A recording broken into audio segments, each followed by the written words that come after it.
Hello everyone, welcome to all on my YouTube channel. Hopefully आप बहुत अच्छे होंगे। तो हम यहाँ पर आज आपसे क्यों जुड़े हैं, इसके पीछे रीजन है। यहाँ पर क्या है, मैं आज आपको सब कुछ पूरी प्रॉपर गाइडेंस दूंगी आपके एग्जाम के बारे में। तो हमारा टॉपिक क्या रहेगा आज का, how to start CSIR NET exam preparation. अगर हम CSIR नेट एग्जाम की प्रिपरेशन कर रहे हैं तो उसके लिए हमें क्या क्या चीजें पता होनी चाहिए, क्या क्या नहीं पता होनी चाहिए, उसके ऊपर पूरा कंप्लीट मैं गाइडेंस आपके लिए लेके आई हूँ। यहाँ पर क्या है, अगर हम किसी एग्जाम की प्रिपरेशन स्टार्ट करते हैं तो उससे पहले हमें उसके बारे में जानना होता है। एंड जानने के बाद हमें ये देखना होता है कि उसके अंदर क्या क्या आता है, क्या क्या स्टडी मटेरियल है, कितना टाइम देना है, एग्जाम कब कब करवाई जाती है, कब आती है, कब नहीं आती, इसके क्या बेनिफिट्स है, क्या नहीं है। तो ये सारी चीजें हमें पता होनी चाहिए किसी भी एग्जाम की प्रिपरेशन करने से पहले। तो उसी सब चीजों के बारे में आपको पूरा गाइडेंस दूंगी। तो स्टार्ट करते हैं हमारा। तो यहाँ कुछ जर्नल इंस्ट्रक्शंस है हमारे एग्जाम के बारे में। सबसे पहले है not everything about that CSIR NET exam. तो आपको यहाँ क्या है, सब कुछ पता होनी चाहिए आपकी जो एग्जाम है, आप कौन से एग्जाम की आप प्रिपरेशन कर रहे हैं, CSIR नेट एग्जाम के बारे में। तो इसके बारे में क्या है, आपको सब कुछ पता होना चाहिए। अब सब कुछ आपको कहाँ से पता लगेगा, तो सबसे अच्छा सोर्स आपको सब कुछ पता लगने का वो है आपका गूगल। गूगल से आप सब कुछ पता कर सकते हैं कि कितने पार्ट्स में हमारी एग्जाम आती है, कब होती है, कब नहीं। ठीक है। अब सेकंड पॉइंट हमारे यहाँ पर आता है सिलेबस डाउनलोड। सेकंड पॉइंट में हमें क्या करना है, हमारा सिलेबस डाउनलोड करना है। अब सिलेबस डाउनलोड हमने कर लिया, ठीक है। अब सिलेबस में हमें देखना है कि हमें कितनी यूनिट्स को लेना है, कितनी को छोड़ना है, और कौन कौन से यूनिट्स के हमें कॉम्बिनेशन बना करके काम करना है। तो वो सब चीजें आपको यहाँ पर सिलेक्ट करनी है। अब यूनिट्स जो है कैटेगरी वाइज क्या है, वेरी करती है। किस कैटेगरी के बच्चे को कितनी यूनिट्स का सिलेक्शन करना चाहिए, उस सब के ऊपर क्या है, मैं एक वीडियो लेके आऊंगी आपके लिए। तो उसके अकॉर्डिंग क्या है, आप अपने देख सकते हैं कि हमें कितनी यूनिट्स का सिलेक्शन रखना चाहिए। वैसे आजकल की जो क्वेश्चंस की डिफिकल्टी देखते हुए हमें ऐसा लगता है कि आप लोगों को 10 के अबाउ ही यूनिट करनी चाहिए, चाहे आप कोई सी भी कैटेगरी में एडजस्ट करते हो। ठीक है। अब थर्ड पॉइंट है हमारा PYQs अरेंज। तो हमें PYQs जो है वो कहाँ से अरेंज करते हैं, क्योंकि अगर हम किसी चीज को पढ़ेंगे, सिलेबस डाउनलोड कर लिया, यूनिट्स का सिलेक्शन भी कर लिया, तो हमें ये तो पता होना चाहिए कि हमारे जो क्वेश्चंस है वो किस लेवल के आ रहे हैं, किस टाइप के आ रहे हैं। अगर हमें वही नहीं पता है तो हम एग्जाम में जा करके करेंगे भी, तो हमें पता ही नहीं हमारे क्वेश्चंस कैसा देता है एग्जामिनर। तो वो चीज हमें पता होनी चाहिए। तो उसके लिए क्या है, हमें सबसे पहले PYQs अरेंज करके रखने हैं। अब अरेंज आप कहाँ से करोगे, तो आप अगर आपको थोड़ा सा गूगल वगैरह पे घूमना फिरना आता है, अच्छे से आप चीजों को डाउनलोड कर पाते हैं, तो आप गूगल से भी इनको डाउनलोड कर सकते हैं विथ आंसर की। अगर आपको ये सब नहीं करना है तो आप किसी भी ऑथर की, किसी भी पब्लिकेशन की बुक ला सकते हैं। वहां पर पूरे ईयर वाइज क्या है, अरेंज किए हुए क्वेश्चन आपको मिल जाएंगे। तो वहां से आप क्वेश्चन PYQs है, PYQs मतलब प्रीवियस ईयर क्वेश्चंस, तो उनकी कोई भी एक बुक आप ले सकते हैं और उससे आपकी जो PYQs है उनकी प्रैक्टिस कर सकते हैं। अब है हमारे फोर्थ पॉइंट। फोर्थ पॉइंट क्या है, fourth point source and books, sorry notes and book source. तो अब आपको पता है हमें नोट्स कहाँ से अरेंज करने हैं, क्या क्या पढ़ना है, क्या नहीं पढ़ना है, एंड बुक सोर्स। तो बुक सोर्स हमें कहाँ से रखने हैं, क्या करना है, वो सब चीजें भी आपको देखते हुए चलनी है। ऐसे नहीं हम कुछ भी पढ़ रहे हैं, कहीं से भी पढ़ रहे हैं और हमारे PYQs उन चीजों से, उस टॉपिक से आ ही नहीं रहे हैं जो हमने पढ़ा है वहां से, तो कोई मतलब नहीं है आपका पढ़ने का। तो आपको बुक जो है यूनिट वाइज मैंने पूरा आपको बता दिया है कि आपको फर्स्ट यूनिट के लिए कौन सी बेस्ट बुक है, सेकंड के लिए कौन सी है। पूरे 13 यूनिट्स की मैंने एक सेपरेटली वीडियो बनाया है कि आपको वही बुक जो है प्रीफर करनी है हमारे एग्जाम के क्लियर के लिए, क्योंकि उन बुक से डायरेक्ट उठ करके आपके क्वेश्चंस आते हैं। क्योंकि जो फॉरेन ऑथर्स की बुक है उनसे ही आपके क्वेश्चंस आते हैं और वहीं से आपको पढ़ना है। ठीक है। अब है टाइम मैनेजमेंट। टाइम मैनेजमेंट का ये है कि आप कितने आवर्स दे रहे हैं अपने एग्जाम को क्रैक करने के लिए, अपने एग्जाम की प्रिपरेशन करने के लिए। तो टाइम सबसे ज्यादा मैटर करता है हमारा, कि हम कितना टाइम दे रहे हैं हमारे एग्जाम को क्रैक करने के लिए। फिर है गाइडेंस फ्रॉम एक्सपर्ट। जैसे कि आपको लगता है आप इधर उधर भाग रहे हैं या फिर आपको कुछ चीजें समझ नहीं आ रही है आपके एग्जाम के बारे में, गूगल से भी नहीं आ रही, कहीं यूट्यूब से भी, तो आप किसी ऐसे एक्सपर्ट से कंसर्न कर सकते हैं जिनने ये एग्जाम की प्रिपरेशन की है, या फिर क्वालिफाइड है, तो उन लोगों से क्या है, आप उन एक्सपर्ट से क्या है अपनी राय ले सकते हैं कि मुझे ऐसा लगता है, आपको क्या लगता है, जो भी आपको डाउट है उन सब के बारे में क्या है आप एक्सपर्ट से गाइडेंस ले सकते हैं। क्योंकि टाइम टाइम पे अगर आप गाइडेंस लेंगे तो आपको भी अच्छा फील होगा, स्ट्रेस फ्री होंगे, तो ये चीज आपको करनी है। टाइम का मैंने आपको बता दिया है। हमारी जो एग्जाम है आपको पता है बहुत ब्रॉड लेवल पर होती है। इसका जो सिलेबस अगर आप देखते हैं या देखा होगा तो इसका जो सिलेबस है इसमें हमारे जो टोटल यूनिट्स का नंबर है वो आपको भी पता होगा। मैं फिर से बता रही हूँ, आपकी 30 यूनिट्स आती है। अब 30 यूनिट्स को पढ़ना, डील करना, उनके साथ बहुत बड़ी डिफिकल्टी होती है। हर किसी के साथ एक चैलेंज होता है कि हम कैसे 6 मंथ में करें इसको कंप्लीट 30 यूनिट्स को, या 12 मंथ में करें, या 2 ईयर्स में करें। ठीक है, तो ये टोटली आपके ऊपर डिपेंड करता है, क्योंकि कुछ बच्चे ब्रिलियंट होते हैं, कुछ एवरेज होते हैं, कुछ थोड़े से वीक होते हैं। तो सब बच्चों के लिए टाइम जो है अलग अलग वेरी करता है। बट हमें टाइम जो है पर डे कितना देना है इस एग्जाम को क्रैक करने के लिए, तो यहाँ पर टाइम की कोई लिमिटेशन नहीं है। क्योंकि आप जितना पढ़ लो एक दिन में, 10 घंटे, 8 घंटे, 7 घंटे, 12 घंटे, उतना ही कम है। क्योंकि एग्जाम क्या है बहुत ज्यादा टाइम मांगता है। क्योंकि यहाँ पर पढ़ने के लिए हमारे पास बहुत कुछ है, बहुत कुछ पढ़ने के बाद भी हमसे बहुत कुछ छूट जाता है। क्योंकि एक यूनिट मतलब एक पूरी बुक होती है। सेल बायोलॉजी मतलब यहाँ पर एक यूनिट के रूप में कन्वर्ट है, बट उस सेल बायोलॉजी को पढ़ने का मतलब है पूरा एक बुक को पढ़ना। ठीक है, तो बहुत बड़ा हमारे पास टास्क होता है कि उस बुक को या उस यूनिट को एक को कंप्लीट करना। और 6 मंथ में हम 13 बुक्स को या 14 बुक्स को हम कैसे कवर करेंगे, तो ये आपके ऊपर डिपेंड करता है कि हम पर डे हमें जो है 30 मिनट्स अगर आपके पास है तो पर डे हमें कितने आवर्स पढ़ने चाहिए। जो हमारे आवर्स है आपकी 8 to 10 आवर्स तो आपको रखने ही चाहिए अगर आपको एग्जाम क्रैक करना है तो। ठीक है, अब हम चलते हैं स्टडी गाइडेंस। अब हमें ये था हमारे जनरल इंस्ट्रक्शंस। अगर आप एग्जाम की प्रिपरेशन कर रहे हो तो जनरल इंस्ट्रक्शंस में क्या बताया मैंने आपको सब कुछ पता होना चाहिए आपके एग्जाम के बारे में। सिलेबस डाउनलोड कीजिए आप, फिर उसके बाद देखिए यूनिट्स का सिलेक्शन, कौन से यूनिट्स आप कर पाते हैं। फिर पीवाईक्यूज का अरेंजमेंट करना, पीवाईक्यूज भी हमने देख लिया। उसके बाद हमें देखना है कौन से बुक सोर्स से हमें पढ़ना है, क्या क्या नोट्स रखने हैं, क्या टाइम मैनेजमेंट रखना है, एंड क्या अगर हमें लगता है बीच में हम इधर उधर भटक रहे हैं, हमें कुछ चीज का डाउट है, तो हमें प्रॉपर गाइडेंस भी लेनी है किसी एक्सपर्ट की। ठीक है, तो इन सब चीजों का हमें ध्यान रखना। अब सेकंड पॉइंट हमारा है स्टडी गाइडेंस। अब स्टडी गाइडेंस के ऊपर हम चले तो अब देखो, सबसे पहला पॉइंट हमारा क्या है, टारगेट मंथ या फिर ईयर। अगर हमें लगता है, सबसे पहले क्या है, हमें ये डिसाइड करना होगा कि हम इस एग्जाम को 1 ईयर में कंप्लीट मतलब कि क्रैक कर सकते हैं या फिर हम 6 मंथ में भी क्रैक कर सकते हैं। टोटली आपके माइंड के ऊपर डिपेंड करता है। क्योंकि कुछ बच्चे 2 साल में भी करते हैं, कुछ बच्चे 1 साल में भी, कुछ बच्चे 6 महीने में इस एग्जाम को क्रैक करते हैं। क्यों करते हैं? कुछ बच्चे बहुत ज्यादा अपने एमएससी के टाइम पे ब्रिलियंट होते हैं, उनका बेसिक्स बहुत अच्छे से क्लियर होता है, तो वो बच्चा 6 ईयर में कर सकता है। लेकिन जो बच्चा ऑन एवरेज है, इसके बेसिक्स भी अच्छे से क्लियर नहीं है, तो वो किसी भी हालत में 1 ईयर के बिना इस एग्जाम को कंप्लीट या फिर क्रैक नहीं कर सकता है। क्यों? क्योंकि उसको जो रिक्वायरमेंट है, उसके बेसिक्स और उसकी जो चीजें हैं अपने सब्जेक्ट को लेकर के, वो अच्छे से क्लियर नहीं है, तो वो कैसे करेगा 6 मंथ में? तो वो नहीं कर सकता है। इसलिए हमें जो टारगेट लेकर के चलना है वो या तो 6 मंथ या 12 मंथ,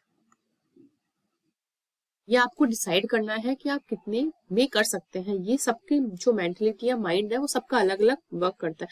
जरूरी नहीं है कि आपके दोस्त ने 6 मंथ में कर लिया तो आप भी 6 मंथ में कर लोगे। नो, ये आपके ऊपर डिपेंड करता है कि आप कितने मंथ में, लेकिन आपको जितने मंथ में भी करना उसके अकॉर्डिंग आपको अपनी प्रिपरेशन रखनी है।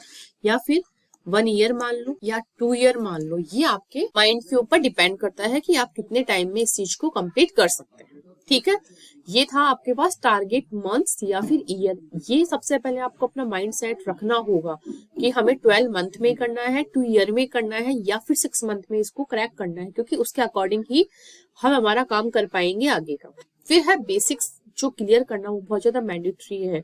अगर आपका बेसिक्स ही क्लियर नहीं होगा तो आगे की चीजों को आप बिल्कुल नहीं समझ पाएंगे। आपके अगर बेसिक्स में यही नहीं पता है सेल वॉल क्या होती है, सेल क्या होती है, उसके अंदर जो प्रोटीन शॉर्टिंग होती है वो क्या होती है, बेसिक लेवल पर अगर आपको ये टॉपिक्स नहीं क्लियर होंगे तो आप एडवांस लेवल के टॉपिक्स के साथ बिल्कुल भी डील नहीं कर पाएंगे। तो इसके लिए क्या है, आपको सबसे पहले आपके बेसिक्स जो है उनका क्लियर रखना बहुत ज्यादा जरूरी है। क्योंकि प्रोटीन शॉर्टिंग में क्या होता है, एक प्रोटीन है, कहाँ बन रहा है, उसको कहाँ जाना है और किस चीज के थ्रू जाता है, उसके अंदर किस टाइप का सिग्नल सीक्वेंस होता है, क्या प्रोसेस, हल्का फुल्का आपको प्रोसेस जो है बेसिक लेवल के ऊपर आपको पता होनी चाहिए। अगर आपको यही नहीं पता होता क्या है तो आप एडवांस लेवल का बिल्कुल भी नहीं समझ पाएंगे। तो सबसे ज्यादा मैंडेटरी है आपका बेसिक्स क्लियर करना। अब आपको अपना बेसिक्स कैसे क्लियर करना है, कहाँ से करना है, इसके लिए मैं आपके लिए एक सेपरेट वीडियो लेके आऊंगी कि आप कैसे अपने बेसिक्स को क्लियर कर सकते हैं। आपकी जो स्टैंडर्ड बुक्स आती है उनके भी स्टार्टिंग, कोई भी चैप्टर स्टार्ट होता है उसकी स्टार्टिंग के 1-2 पेज देखना, हमेशा बेसिक्स के बारे में बताया हुआ होता है, बट उनकी जो लैंग्वेज है वो काफी टफ होती है तो आप नहीं कर पाते हैं। या फिर एनसीईआरटी बुक्स आप उनसे भी अपने बेसिक्स को क्लियर कर सकते हैं। बट इसके लिए मैं आपके लिए इस टॉपिक के लिए या इस जो है बेसिक्स क्लियर कैसे हम करें उसके लिए सेपरेट आपके लिए मैं वीडियो लेके आऊंगी, तो कभी भी आप उसको ओपन करके देख सकते हैं। अब है move to advance and concept. अब यहाँ पर क्या है, आपने जैसे कि नॉर्मल चीजें पढ़ ली, बेसिक्स आपके हो गए क्लियर। अब बेसिक्स क्लियर है तो उसके बाद आपको थोड़ा एडवांस में भी जाना है, आपको कंसेप्चुअल जो चीजें हैं उन्हें भी लर्न करना है। तो उसके लिए क्या है, आपको सबसे पहले बेसिक्स क्लियर करने हैं, फिर जाना है आपको एडवांस के अंदर। ठीक है, तो ये चीजें आपको इस तरह से आपको प्रॉपर चलते जाना है। फिर है टाइम नीडेड, ये सबसे ज्यादा मस्त चीज होती है। टाइम, कितना टाइम हमें हमारे एग्जाम को देना चाहिए पर डे। अभी मैंने आपको बताया था आप जितना टाइम देंगे उतना ही कम है, क्योंकि ये जो हमारी एग्जाम है ये बहुत ज्यादा टाइम टेकिंग है, क्योंकि इसके सिलेबस में टोटल डिफरेंट टाइप की 13 यूनिट्स है। 13 में भी जो 4 यूनिट है आपकी, उसके अंदर 2 यूनिट्स का सम अप है। एक तो आपका इम्यूनोलॉजी है, एक cell signalling and cell communication पूरा। तो इस तरह से 2 यूनिट्स को मिलाकर के एक 4 यूनिट उन्होंने रेडी किए। तो इस तरह से अगर हम माने तो हमारे 40 यूनिट्स का पूरा डिफरेंट बुक्स का यहाँ पर कंबाइन किया हुआ सिलेबस है। तो आप सोचो इतना बड़ा जो सिलेबस है उसको अपन करेंगे तो उसके लिए क्या है, टाइम तो बहुत ज्यादा चाहिए होगा। अब आपने अगर थोड़ा बहुत सारी चीजें पढ़ ली तो भी आपको ऐसा लगता है कि हमारा ये छूट गया, ये नहीं कवर किया, ये नहीं किया, इसलिए जितना पढ़ सकते हो उतना इनफ है। ठीक है, फिर है सिलेबस। आपको मैंने बता दिया सिलेबस में 13 यूनिट्स है। 13 यूनिट्स में से आपको कितनी कवर करनी है कितनी नहीं, उसके लिए मैं आपके लिए वीडियो लाऊंगी, मैंने पिछली स्लाइड में भी आपको बताया था। ठीक है, अब है स्टार्टिंग स्टेज। स्टार्टिंग के स्टेज में जैसे कि आप अपना प्रिपरेशन जस्ट स्टार्ट कर रहे हैं, जैसे कि मैं आज या कल से प्रिपरेशन स्टार्ट कर रही हूँ, तो सबसे पहले क्या है, हमें एक टॉपिक लेके चलना है। टॉपिक जैसे कि मैं एमिनो एसिड टॉपिक लेके चल रही हूँ। अब एमिनो एसिड का पूरा बेसिक पढ़ लिया, पूरा एडवांस लेवल पे पढ़ लिया। ठीक है, वो जो एमिनो एसिड टॉपिक है वो हमारा यूनिट फर्स्ट बायोकेमिस्ट्री का है, बट उसके अंदर मैंने एक सिंगल टॉपिक पढ़ा है एमिनो एसिड। अब उसके हमने पीवाईक्यूज देख लिए, एमिनो एसिड के किस टाइप के पीवाईक्यूज आते हैं हमारे एग्जाम में, वो हमने किए। तो हमारा इससे क्या है, कॉन्फिडेंस जो है वो बूस्ट होता है कि यस मैंने जो पढ़ा है वो मुझे आ रहा है। बट आपने टॉपिक पढ़ लिया, पीवाईक्यूज आपके बिल्कुल ऊपर से जा रहा है, इसका मतलब क्या है कि आपने जो पढ़ा है वो बिल्कुल प्रॉपर मैनर में नहीं पढ़ा है, आपका जो वे है पढ़ने का वो बिल्कुल भी ठीक नहीं था, इस वजह से आप क्या उन क्वेश्चंस को नहीं कर पा रहे। तो यहाँ पर हमारे जो पीवाईक्यूज है उन्हें करते हुए आपको चलना है, ऐसे नहीं हम कुछ भी क्वेश्चंस उठा करके लग रहे हैं, नो। पीवाईक्यूज अगर आप करेंगे इससे आपका जो माइंड है वो चेक होता है, और आपका जो क्वेश्चंस पढ़ने का या देखने का वो मेंटेलिटी भी आपकी धीरे धीरे सुधरती है, क्योंकि हर बच्चे का उस लेवल के क्वेश्चंस के साथ डील करना नहीं होता है और मेंटली प्रिपेयर। तो आप अगर इसी टाइम से अगर आप टॉपिक के साथ साथ अपने पीवाईक्यूज को करते जाएंगे तो आप थ्रू होते जाएंगे इन चीजों के लिए कि हाँ इस टाइप के क्वेश्चन आते हैं। ठीक है, अब पीवाईक्यूज अगर आप पढ़ते हैं तो कुछ बच्चों की क्या प्रॉब्लम आती है कि वो इंग्लिश में पढ़ तो लेते हैं बट उसको ट्रांसलेट नहीं कर पाते। कुछ बच्चे ट्रांसलेट करते हैं लेकिन गलत ट्रांसलेट करते हैं। तो इस टाइप की जो प्रॉब्लम्स आप फेस करते हैं तो वो प्रॉब्लम से आप क्या बच जाएंगे अगर आप शुरू से ही अपने पीवाईक्यूज के ऊपर आप चलते जाएंगे। क्यों? क्योंकि आप उन लैंग्वेज को पढ़ेंगे, एक बार गलती करेंगे, 2 बार करेंगे, तीसरी बार तो आप सीख ही जाएंगे। लैंग्वेज पढ़ना सीखेंगे, उसके बाद उसको डिकोडिंग करना सीखेंगे कि क्वेश्चन में बोला क्या जा रहा है। क्योंकि स्टार्टिंग में आप मिस्टेक करोगे, लेकिन 3, 4, 5, 6 बार अगर एक टॉपिक में की, दूसरे टॉपिक में, तीसरे टॉपिक में एटलीस्ट आप सीख ही जाओगे ना। तो वो इस चीजों की भी प्रैक्टिस करवाता है कि कैसे हम क्वेश्चन को डिकोड कर सकते हैं। तो हमें डिकोडिंग भी सिखाता है पीवाईक्यूज। ठीक है, क्योंकि पीवाईक्यूज ही ऐसे क्वेश्चन होते हैं जो कि हमें उस लेवल तक पहुंचाते हैं मेंटली। ठीक है, अब है हमारे पास नेक्स्ट पॉइंट, अब है आपके पास स्टार्टिंग के पॉइंट में मैंने बताया आपको पर टॉपिक लेकर के चलना है एंड उसके पीवाईक्यूज करना, लेकिन लास्ट में जाते जाते आप क्या सीख जाओगे पढ़ना कि हमें किस तरह से डील करना है। उसके बाद क्या है, आपको टॉपिक्स के ऊपर ना जाकर आपको स्विच करना है यूनिट पर यूनिट। आपको क्या करना है, एक यूनिट जैसे आपने पढ़ ली बायोकेमिस्ट्री पूरी, बायोकेमिस्ट्री जैसे आपके एमिनो एसिड्स आते हैं, बफर आता है, पीएच आता है, थर्मोडायनेमिक्स आता है, डीएनए इनके स्ट्रक्चर्स आते हैं, न्यूक्लिक एसिड आता है, पूरा आपका कार्बोहाइड्रेट्स, लिपिड्स, ठीक है। ये सारी चीजें आप अगर आपने कवर कर ली, ये मेटाबॉलिज्म सब चीजें आपकी फर्स्ट यूनिट आपकी कवर करती है। तो आपने अगर फर्स्ट यूनिट पूरी पढ़ ली, उसके बाद हमें पूरे फर्स्ट यूनिट के पीवाईक्यूज के ऊपर स्विच करना है। स्टार्टिंग में आपने अगर प्रिपरेशन स्टार्ट की है तो आपको एक टॉपिक लेकर के चलना, उसके पीवाईक्यूज करना, लेकिन इस लास्ट जाते जाते आप बहुत ज्यादा प्रो हो जाओगे इन चीजों के लिए, तो आपको पूरी यूनिट कंप्लीट करनी है एंड देन उसके बाद आपको उस यूनिट के पूरे पीवाईक्यूज करने हैं, ठीक है। ये है प्रॉपर मैनर में प्रिपरेशन करने का तरीका। फिर स्टैंडर्ड बुक्स हमें पढ़नी चाहिए, नहीं पढ़नी चाहिए, तो मैं आपको यही सजेस्ट करूंगी कि आपको पढ़नी चाहिए, क्योंकि अगर आप अभी से अगर स्टैंडर्ड बुक्स को पढ़ने की हैबिट डाल दोगे तो आपको मानोगे नहीं कि आप बहुत अच्छी हैबिट अपने अंदर इनबिल्ड कर लेंगे, क्योंकि इन चीजों से हम भागते रहते हैं। वो बोलते हैं, जिस चीज से मैं मेरा पर्सनल एक्सपीरियंस बताती हूँ, जैसे ही मुझे कोई इंग्लिश की बुक दिखती थी मैं उसको छोड़ देती थी और किसी भी हिंदी की बुक में वही टॉपिक मैं ढूंढ के पढ़ने लग जाती थी। क्यों? क्योंकि मुझे समझ में हिंदी में आता था। लेकिन वो हैबिट मेरी लास्ट में मैंने कब बदली, जब मैं नेट की प्रिपरेशन करने लगी, तब तो मुझे बहुत ज्यादा प्रॉब्लम्स हुई सारी चीजों को समझने में, डील करने में। वही प्रॉब्लम क्या है, मैं ये चाहती हूँ आप फेस ना करें, क्योंकि हमने की है, तो अगर हम एज ए टीचर आपको पढ़ा रहे हैं तो हम नहीं चाहते कि जो मिस्टेक्स हमसे हुई है वो सब चीजों से आप भी गुजरे। तो आप अभी से क्या करना, स्टैंडर्ड बुक्स के चाहे दिन में ऐसे नहीं कि पूरा पेज पढ़ लो, पूरा 2-4 चैप्टर पढ़ने बैठ गए, नो, जितना आप मेंटली ले सकते हो उतना आप रीड करो। एक बार रीड करो, 2 बार रीड करो, एटलीस्ट उसके जो बेसिक्स दिए हुए रहते हैं हम आपके पर चैप्टर के स्टार्टिंग में, एटलीस्ट उनको तो आप रीड करके उनका मीनिंग समझने की कोशिश किया करो, ठीक है। तो ये राइट वे है आपका चीजों को पढ़ने का, क्योंकि इसकी जो लैंग्वेज है थोड़ी हाई फाई दी हुई होती है, तो हमारे ऊपर से जाती है, तो ऊपर से कोई चीज जाती है उसे हम पढ़ते ही नहीं, पढ़ना ही नहीं चाहते हैं। ये चीज आपको भी पता है, मुझे भी पता है। अगर कोई टॉपिक मेरे पास हार्ड है, एक इजी है, तो मैं हार्ड को क्यों पढ़ूंगी? उसी टॉपिक का अगर इजी वर्जन मेरे पास है तो मैं इजी वर्जन में उस टॉपिक को क्लियर करने की कोशिश करूंगी ना। तो वही चीज सबके साथ है, बट आपको क्या है, अपनी हैबिट बनानी है, तो आपको स्टैंडर्ड बुक्स के ऊपर जाना ही पड़ेगा, ठीक है। अगर कोई बच्चा 6 मंथ में अपनी प्रिपरेशन को कंप्लीट करके अपने एग्जाम देना चाहता है, तो उसे क्या करना है, पर मंथ, पूरे एक सिंगल मंथ में क्या है, 2 यूनिट्स को लेकर के चलना है, प्लस में उस यूनिट के पीवाईक्यूज को भी आपको करना है। इस तरह से क्या है, आप 6 मंथ में आपके 10 to 11 यूनिट्स को आप कंप्लीट कर पाएंगे।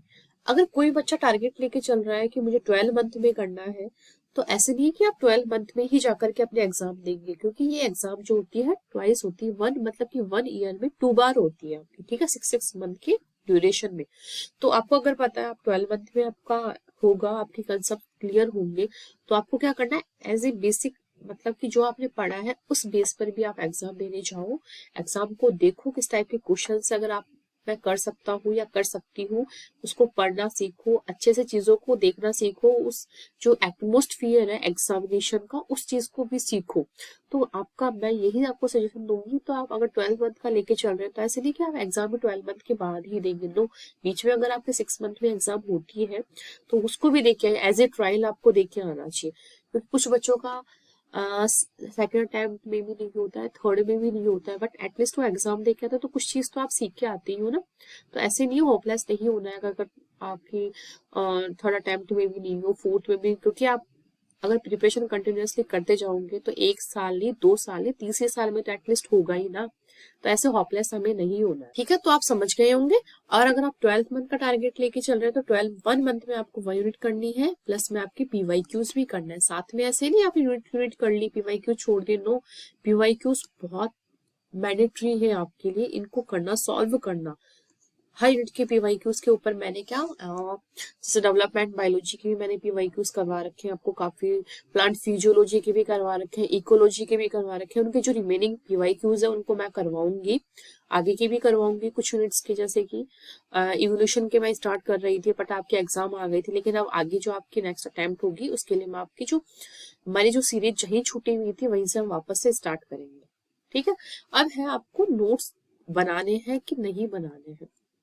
जैसे सपोज अगर आप कहीं से कोचिंग कर रहे हैं, कोचिंग वाले अगर आपको नोट्स प्रोवाइड करवाते हैं तो बहुत बेटर है। आप उन नोट्स में से क्या है, छोटा छोटा हर टॉपिक के छोटे छोटे नोट्स बनाइए, क्योंकि वो अगर नोट्स आपके पास रहेंगे तो रिवीजन के टाइम पे आपकी बहुत ज्यादा हेल्प होगी।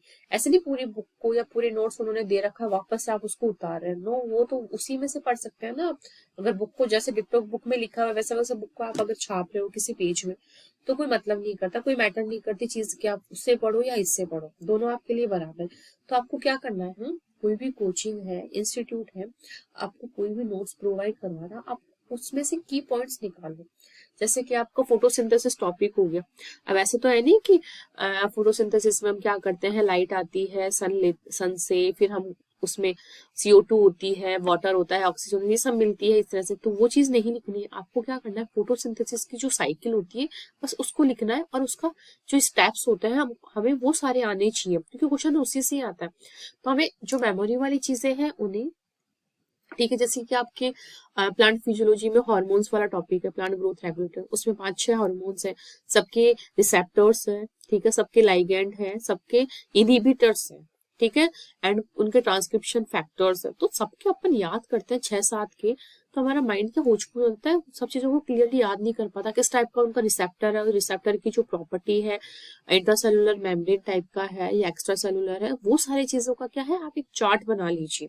चार्ट बना करके दीवार पे, मैंने आज भी लगा रखा है मेरी दीवार के ऊपर, 8 टाइप के अपने हार्मोन्स होते हैं, तो सबके बारे में, जैसे ट्रांसक्रिप्शन फैक्टर, उसका रिसेप्टर की नेचर, ठीक है, और इनहिबिटर किस टाइप की उसके अंदर सिग्नलिंग होती है, 26S प्रोटोजोमल रिसेप्टर कैसा होता है, हार्मोन्स का क्या नाम होता है। तो इस तरह से आप अगर उस चार्ट को चलते फिरते हुए देखेंगे ना, तो आपको चीजें लर्न होती है, क्योंकि लर्निंग वाली चीजें क्या है, अपन बहुत जल्दी दिमाग से skip होती है, और कंसेप्चुअल चीजें हैं वो हमारे दिमाग में हमेशा रिटेन रहती है, ठीक है। इसी तरह से मैंने, जैसे कि आपका ये हो गया रेप्लिकेशन। अब रेप्लिकेशन की प्रोसेस तो सभी में सेम होगी ना, कि वही इनिशिएशन, इलॉन्गेशन एंड टर्मिनेशन, तो सारी चीजें प्रोसेस सेम होती है, लेकिन यूकैरियोट्स में जो प्रोटीन्स हैं, जो फैक्टर्स हैं, वो डिफरेंट होते हैं, एंड प्रोकैरियोट्स में डिफरेंट होते हैं। तो दोनों की जो फैक्टर्स हैं, प्रोटीन्स हैं, आप उन दोनों का कंपैरिजन वाइज एक फ्लो चार्ट बना करके, फ्लो चार्ट नहीं, एक टेबल बना करके आप अपने वॉल के ऊपर चिपका सकते हैं, मैंने वो भी चिपका रखी है, ठीक है। तो इस तरह से आप अगर लर्न करेंगे इन चीजों को, तो आपको बहुत बेस्ट वे है इन चीजों को लर्न करने का। तो इस तरह से आपको क्या, शॉर्ट नोट आप कॉपी में भी लिखिए, एंड दीवार पे जो चीज आप लगा सकते हो कि कौन सा पॉलीमरेज एंजाइम है, वो क्या है, फंक्शन करता है, कितने टाइप के पॉलीमरेज एंजाइम्स है, उनके बारे में लिखना, उनकी प्रॉपर्टीज लिखना। तो मैंने काफी कुछ है ना दीवारों पर चिपका रखा है, वो चीजें कि अपन को लर्न करने में हेल्प करता है। तो इस तरह से आपको शॉर्ट नोट्स भी बनाते हुए चलना है, जो कि रिविजन के टाइम में आपकी बहुत ज्यादा हेल्प करता है। होपफुली आपको सारी इन्फॉर्मेशन बहुत अच्छे से समझ में आई होगी। फिर भी अगर आपको कोई डाउट रहता है तो आप कमेंट बॉक्स में कमेंट करके मुझसे पूछ सकते हैं। और अगर आपको ये वीडियो अच्छा लगा है तो प्लीज इसे लाइक कीजिए, और अपने फ्रेंड्स के साथ भी आप इस वीडियो को शेयर कर सकते हैं। एंड आपने अगर चैनल को सब्सक्राइब नहीं किया है तो प्लीज इसे सब्सक्राइब भी कीजिए। Thank you.